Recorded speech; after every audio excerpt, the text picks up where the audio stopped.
rapport à la tradition de bagarre qu'il y avait chez les cheminots, en fait, moi l'impression que j'ai, c'est un petit peu que voilà, en fait, ils essayent maintenant avec un peu la nouvelle génération qui arrive et tout ça, d'imposer un truc, une façon de faire, et surtout d'effacer un petit peu toute la tradition de lutte un petit peu qu'il y a dans la boîte. Bah ouais, quand t'es nouveau, là, il y a des remises en cause du 35 heures. Bon bah toutes ces choses-là, en fait, elles sont jamais tombées du ciel. On nous les a jamais données. Et on nous donnera jamais rien. Il y a que ce qu'on pourra prendre, qu'on ira chercher, qu'on obtiendra, quoi. Donc, rapidement, ce qui nous préoccupe aujourd'hui, c'est la grève du 10 juin qui va arriver, très bientôt, là, même pas la semaine prochaine. Je pense que quand la vidéo sortira, ce sera vraiment, quelques jours avant. Le 10 juin, journée de mobilisation intersyndicale, unitaire, donc à la SNCF, à l'appel de tout un tas de syndicats. Je te laisserai revenir, dessus. Mais déjà, Étienne, est-ce que tu peux te présenter? Alors moi c'est Étienne, j'ai 38 ans, alors je bosse en technicien industriel, on appelle ça comme ça, donc pour la maintenance des trains, je suis soudeur. Et t'es syndiqué quelque part ou... Ouais, syndiqué à la CGT. Du coup, je disais, ce mouvement, il intervient ce mouvement, pardon, c'est une intersyndicale qui appelle à une journée de mobilisation, une journée de grève, plus précisément, unitaire et nationale le 10 juin. Est-ce que tu peux revenir un petit peu sur les raisons de ce mouvement et comment ça s'est créé, cette mobilisation? Ouais, bah en fait les raisons elles sont vraiment multiples, hein, parce que y a des trucs je dirais qui sont un peu propres à la boîte, à la SNCF, vraiment autour un petit peu de tout ce qui est l'ouverture à la concurrence, les changements du coup qu'on connaît vraiment à l'intérieur de la boîte. Puis après il y a tout ce qui est relatif à ce que vivent tous les salariés en fait, face à l'inflation, face à l'augmentation des prix des carburants et ainsi de suite. Voilà, on se retrouve avec nos salaires qui bougent pas, hein, comme partout. L'écart se creuse et les ventres aussi, je dirais. C'est-à-dire concrètement, sur cette situation de les ventres se creusent, l'écart se creuse? C'est simple, hein. Enfin, après ça dépend des produits, hein, mais c'est vrai que sur l'inflation, je sais pas, voilà, il y a un peu tous les chiffres qui sortent, 7%, des fois ça monte jusqu'à 19%, enfin, sur certains produits alimentaires, ainsi de suite. Question salaire, nous là je parle pour la boîte par exemple, là au NAO de cette année, ils ont sorti sur le... Donc NAO, négociation Oui, annuelle pardon. obligatoire. C'est ça, donc qui ont lieu maintenant, un peu dans toutes les boîtes en début d'année. Là, nous, ce qui a été proposé, c'est 0,25% d'augmentation, donc sur la première partie de l'année, avec rebelote 0,25 sur la fin de l'année, mais bon, enfin voilà, quoi, c'est plus de l'ordre de l'insulte que de l'augmentation, quoi. Bon, bah, c'est démerdez-vous avec ça, et même sur les primes actuellement, on a encore même des primes qui sont déjà pas folles. Elles sont encore amputées pour des raisons X ou Y de rentabilité, ainsi de suite. Pareil, avec l'ouverture à la concurrence, c'est devenu un petit peu le mot magique pour nous faire bouffer un peu toutes les sanctions ou comme là, toutes les coupures les réductions de primes, ainsi de suite, ou la stagnation des salaires, parce que vous comprenez, il faut être rentable, il faut être concurrentiel, hein, c'est un peu les trucs qui veulent nous faire avaler à nous, alors que ça, bien sûr, on n'y a aucun intérêt, quoi. Et justement, sur cette histoire d'ouverture à la concurrence, on sait que notamment dans les Hauts-de-France, il me semble qu'au niveau d'Amiens, ça a été privatisé, enfin qu'il y a des choses qui bougent vraiment à ce niveau-là. En quoi cette notion, elle est importante dans le mouvement de grève à venir? Bah en fait là, donc les premières privatisations, je fais ça avec de grandes guillemets, hein, parce que l'exemple d'Amiens c'est un bon exemple, mais en fait l'entreprise qui a gagné le marché typiquement à Amiens, en fait c'est la SNCF, c'est une filiale. En fait en 2018, quand ils ont commencé à vraiment rentrer dans ce truc de transformation de la société, de l'entreprise concrètement, c'est qu'en fait ils ont à cette époque-là créé des filiales de droit privé, et en fait tous les cheminots, tous les travailleurs qui sont là-bas, donc qui avaient leur statut historique ainsi de suite, ils sont passés, en gros on leur dit c'est soit vous passez dans cette nouvelle entreprise, soit ceux qui sont au statut, bon bah on vous fait une proposition, ça peut être partout en France, peu importe le service, en gros voilà une proposition qui de toute façon ne peut pas être intéressante, et derrière vous êtes basculé en filiale, et dans ces filiales bah forcément on va renégocier tous les statuts, on va renégocier tout le cadre social, et forcément au détriment des travailleurs qui se retrouvent à faire, faut aller un petit peu dans les détails, hein, mais en gros on parle de faire des attaques sur les 35 heures, donc ça va être des gens qui vont avoir moins de découchés, moins de paye, mais qui vont faire des journées beaucoup plus chargées. En gros c'est travailler plus pour gagner moins, quoi. Puis ça s'inscrit aussi dans un contexte particulier pour les cheminots et les cheminotes, parce que ça fait des années que, j'ai plus de date en tête, hein, mais il y a le statut de cheminot qui a été vraiment détricoté. En tout cas pour les nouvelles générations, c'est quelque chose qui n'existe même plus vraiment, j'ai l'impression. Il y a donc cette vague de privatisation privatisation, il y a tout un tas de choses. Est-ce que tu peux revenir un petit peu justement sur ces dernières années, notamment depuis le début de la première présidence Macron? Qu'est-ce qui a évolué négativement, j'ai envie de dire bon positivement s'il y a des trucs aussi qui peuvent exister, on sait jamais, pour les cheminots? Eh bah, en fait, bon, moi, à titre d'exemple perso, quoi, moi, je suis rentré dans la boîte en 2013. Encore une fois, hein, ça suit toujours un peu les trajectoires nationales. Il y a la remise en compte pardon, des retraites et ainsi de suite. Donc, on va travailler plus longtemps. Après, vraiment, dans le cadre du boulot, non, vraiment, de cette mise en concurrence qui est mise tout le temps sur le tas, bah, ça va être au niveau des rendements, des cadences, même quand on... Enfin, c'est vrai, ça, en fait, c'est vraiment traite parce que ça va être un peu tous les sujets. Quand on va demander du matos, bah, vous comprenez, c'est trop cher. Moi, je vais parler par exemple de la maintenance. Typiquement, avant, là où on refaisait une partie corrodée sur un train, où on remplaçait tout. Bon, bah là, au-dessus, on va toujours nous dire, ouais, non, écoute, on va essayer de faire moins. Là, il faut que ça sorte. Donc, forcément, c'est empathie. Puis là, je parle au niveau de la maintenance du matériel roulant. Mais après, sur les voies, bah, c'est un peu tout le même schéma qui se répète. Là où avant, je vais dire, j'ai pas connu toutes les époques, mais quand même, j'avais l'impression, vis-à-vis de tout le discours des anciens et ce que j'ai vu un petit peu, c'est quand même, il y avait un truc beaucoup plus consciencieux, vraiment, d'aller un peu jusqu'au bout, vraiment, de la maintenance, d'avoir un truc nickel. Aujourd'hui, bah voilà, vous comprenez, il y a les coûts, il y a ceci, il y a cela, et puis on va toujours faire au moins, quoi. Donc il y a une dégradation non seulement des conditions de travail pour les cheminots, mais enfin juste une dégradation du travail de toute manière qui impacte la qualité de travail, la qualité de vie, la qualité d'usage aussi pour les gens qui prennent le train, j'imagine c'est la privatisation qui crée ça. Ouais, complètement. Avec toujours des logiques un peu d'économie comme ça. Enfin, pour les usagers, c'est pareil. Là où, je sais pas, un PN qui tombe en panne, enfin, pardon, le passage à niveau qui tombe en panne, bon, bah, là où on pouvait faire, où il y avait du stock, par exemple, pour faire de la maintenance rapide, et bah là, c'est un peu le zéro stock. Ils vont appeler, en fait, le gars d'astreinte, il va appeler des collègues à droite à gauche.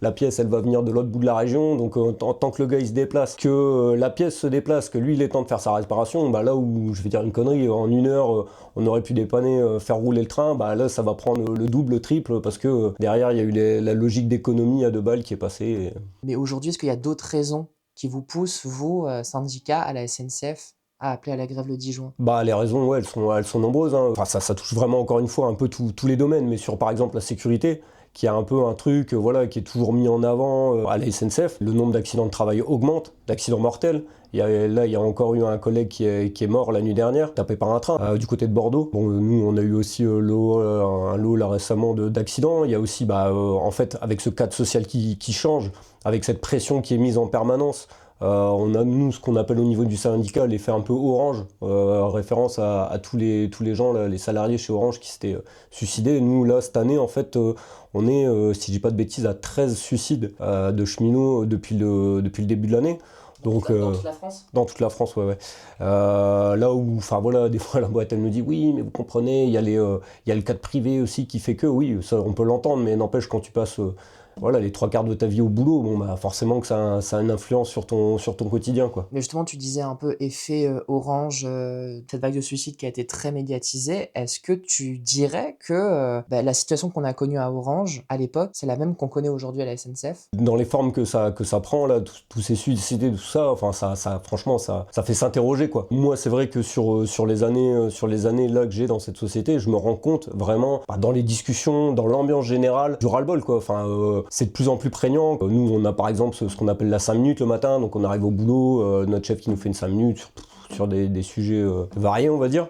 Bon, bah voilà, là c'est le café, tout de suite les gens sont un peu à cran parce qu'il y a eu telle histoire, il y a eu telle remarque, il y a eu tel nouveau truc qu'on essaie de nous imposer, et forcément, tout ça, ça joue, et ouais, sur le quotidien, tu le ressens, quoi. Alors, bien sûr, j'étais pas à Orange, mais j'imagine qu'il y a un peu les mêmes trucs qui ont dû se mettre en place à l'époque, quoi. En tout cas, c'était des dynamiques de harcèlement, de pression, de changement managérial qui a fait aussi qu'il y a eu un certain nombre de suicides, pas que de suicides, mais en tout cas qu'il y a eu des suicides, des départs, etc. Donc ça a été très violent à ce niveau-là.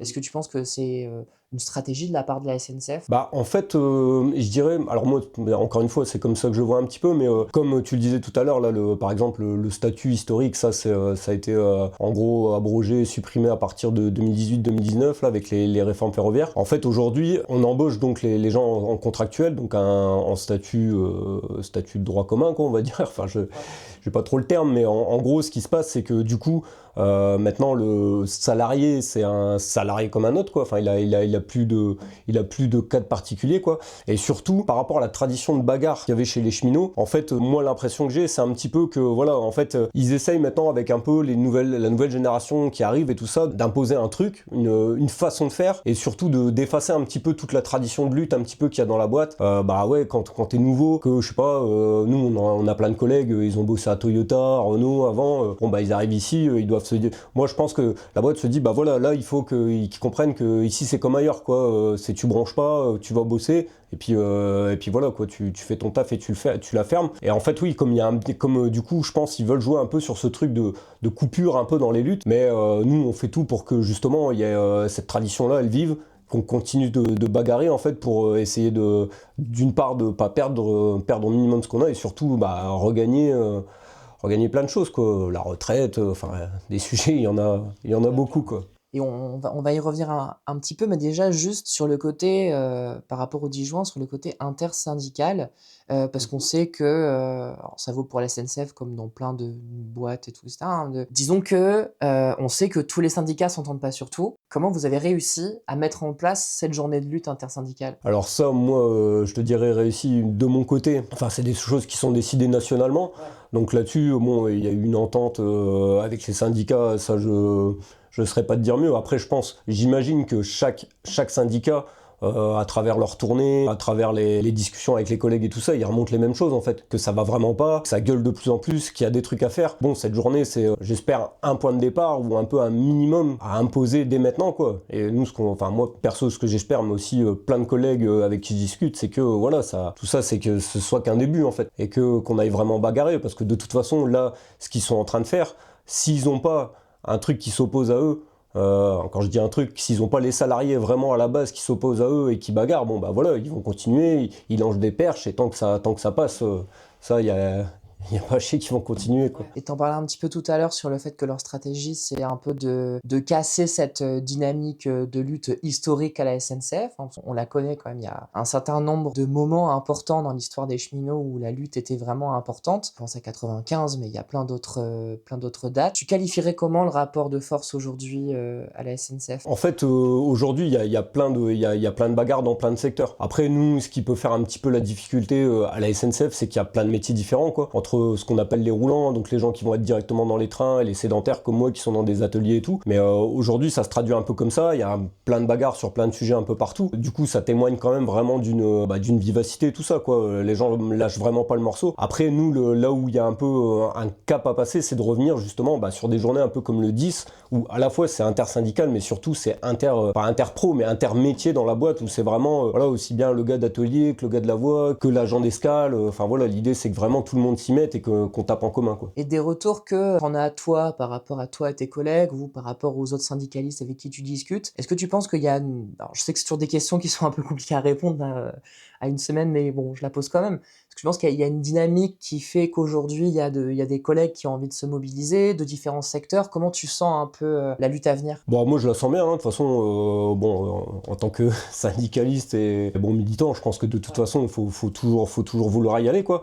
Mais pour donner un petit exemple, au niveau de mon boulot, au niveau du Technistand là dans lequel je bosse, il y a eu un débrayage la semaine dernière. On a appelé à ça par rapport à tout ce que je t'expliquais un petit peu sur les conditions de travail et puis un peu le malaise au boulot. On était à peu près 300 à faire ce débrayage où on a interpellé, nous on appelle le patron, mais en gros le directeur, pour montrer notre colère. Bon, et ça c'est un début. Et ce qui était bien dans ce débrayage, je parlais un petit peu des générations et tout, c'était toute génération mêlée, il y avait de l'ancien cheminot, du nouvel embauché, on a plein d'ateliers différents, ça venait vraiment de tous les ateliers et tout. Et moi je pense que cette dynamique qu'on a eue là, bah voilà, c'est un peu un échantillon de ce qu'il va y avoir nationalement. Et est-ce que tu penses quand même que l'idée, et ça rejoint un peu ce que tu disais tout à l'heure, est-ce que l'idée c'est de juste se dire ok, on fait le 10 juin et voilà, on fait un mouvement massif et puis on verra plus tard, ou est-ce qu'il y a quand même des possibilités que ça puisse continuer, quoi, qu'il puisse y avoir un 11 juin, 12 juin, 13 juin? Est-ce que tu le sens comme ça aussi ou pas du tout? Bah, moi c'est ce que j'espère. Après là encore une fois ça va être les rassemblements à droite à gauche qui sont annoncés, qui sont appelés, où ça va déterminer quelque chose. Moi vraiment ce que j'espère c'est qu'il y ait une pression, parce que bon là c'est appelé, c'est ça. Nous, on a tendance à appeler ça journée carrée. Là, c'est une journée qui est appelée comme ça, sans forcément appeler directement à une reconductible. Mais s'il y a un peu la vapeur et justement s'il y a une pression, parce que ça doit venir quand même des salariés, des travailleurs, s'il y a ça, c'est tout à fait possible que... parce que chez nous, bon, comme on est encore une boîte... public. Bon, il y a toutes ces histoires, moi j'appelle ça d'atteindre au droit de grève, mais en gros il y a toute une réglementation qui fait que on doit avoir ce qu'on appelle des demandes de concertation et tout ça pour poser des préavis. Mais bon, en fait, tous ces trucs-là, s'il y a la pression, s'il y a la volonté de tout le monde d'y aller, tout ça on le fait voler et puis on part en grève, quoi. Ouais, carrément. Après te dire que le 10 ça va être ça, je le souhaite de tout mon cœur, maintenant on verra, quoi. Après, même si c'est pas ça, ça n'empêche qu'on a toutes les occasions derrière de maintenir la pression à la fois sur la boîte, sur nos appareils syndicaux aussi, de dire bah là les gars, nous des journées comme ça on en veut plus, on veut continuer, quoi. Et j'espère que ce sera ça, ouais. Et déjà au niveau du rapport avec la direction, par exemple, est-ce que tu sens qu'il y a déjà une forme d'inquiétude de la part de la direction par rapport au 10 juin? Est-ce qu'ils prennent cet appel syndical au sérieux ou est-ce que ça les fait rire? Je pense qu'ils observent tout le temps, hein, qu'ils prennent au sérieux. Après, ils te diront jamais oh là là, ça craint, recevez-nous s'il vous plaît. De toute façon, sur une journée un peu appelée nationalement comme ça, enfin une journée encore une fois carrée comme on dit. Bon, je pense que voilà, ils regardent vraiment. Je pense que ça les inquiète, mais ça ils te le diront jamais, quoi. Ça fait partie un peu un peu du jeu, de la stratégie, quoi. Mais nous on va tout faire pour qu'ils prennent une petite suée, quoi, et même une grosse. Admettons, parce que je pense qu'il y aura des cheminots, des cheminotes qui vont nous regarder, si ils sont réticents à l'idée de se mobiliser, qu'est-ce que tu leur dirais pour les motiver à rejoindre le mouvement le 10 juin? Bah, moi je dis que de toute façon on a tout à gagner à se battre parce que bon tu peux très bien me dire ouais voilà moi je sais pas, je vais essayer de faire ma petite carrière ou je vais essayer de pas me prendre la tête avec tous ces trucs et de voir comment le vent va souffler, mais de toute façon en fait aujourd'hui t'es jamais à l'abri, quoi. Là les attaques il y en a à la SNCF, il y en a dans le privé, il y en a partout. Et ça, de toute façon, sans parler de ce qui se passe internationalement, mais de toute façon, ça va nous rouler dessus si on fait rien. Moi, vraiment, j'appelle à ça, quoi, qu'on se batte. Enfin, c'est des occasions vraiment en or pour justement sortir un petit peu de ce quotidien que je décrivais, qui de toute façon continuera s'il se passe rien. Le truc que j'ai à dire, c'est que, je sais pas, celui qui a apprécié bosser à la SNCF à un moment, ou je sais pas trop quoi, mais c'est vrai aussi dans le privé, enfin, si on apprécie nos vacances, si on apprécie tout ça, tous les bons côtés qu'on peut un peu avoir dans notre vie, dans notre cadre social, bon bah tout ça c'est le fruit de luttes en fait, de luttes qui ont été parfois très dures. Là, on a fêté le 1er mai il n'y a pas longtemps. Bah voilà, le 1er mai, même si aujourd'hui on cherche à le diluer et tout, bah c'est avant tout une journée de bagarre des travailleurs où ça a été vraiment pour arracher les 8 heures de travail, pour arracher tous ces trucs-là. Là, il y a des remises en cause du 35 heures. Bon, bah toutes ces choses-là, en fait, elles sont jamais tombées du ciel. On nous les a jamais données.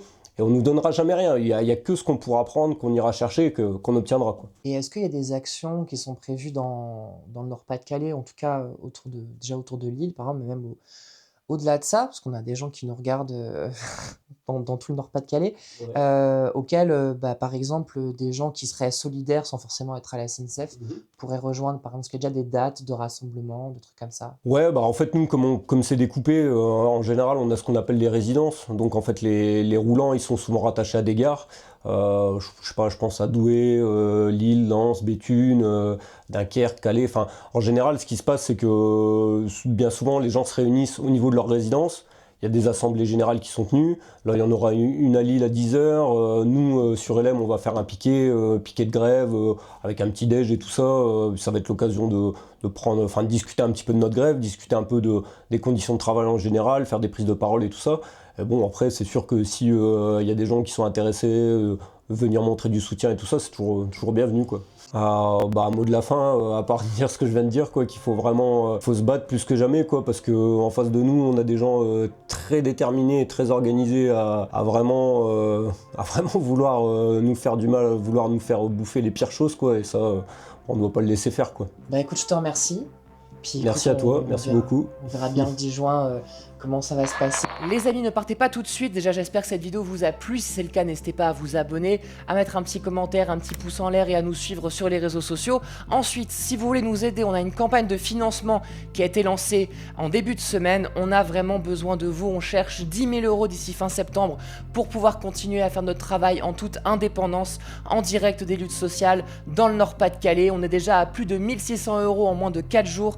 C'est énorme. Merci beaucoup du soutien, les amis. On a besoin de soutien pour continuer à faire nos reportages, nos entretiens, nos documentaires qu'on fait déjà depuis 1 an et demi avec très peu de moyens, surtout beaucoup de notre poche. Et donc si vous voulez que ça continue, surtout à l'approche des élections présidentielles, où il va y avoir un peu des discours qui vont aller dans tous les sens, surtout des discours extrêmement nocifs à l'égard des classes populaires, si vous voulez un média indépendant dans le bassin minier du Nord-Pas-de-Calais qui documente les luttes et qui donne la parole à celles et ceux qui se battent au quotidien, eh bien rendez-vous sur notre page Hello Asso pour nous soutenir, le lien est en description. Salut!